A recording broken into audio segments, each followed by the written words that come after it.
Ρεστά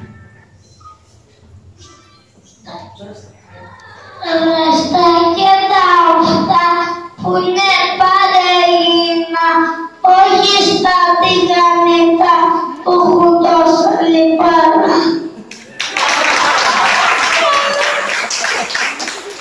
Πινάκια, πατατάκια, καραμέλες και λίκα κάνουν τρύπες στα δοντάκια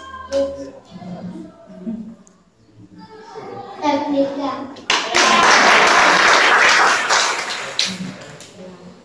Αλάτι, ζάχαρη πολύ κάνουν κακό στην διατροφή.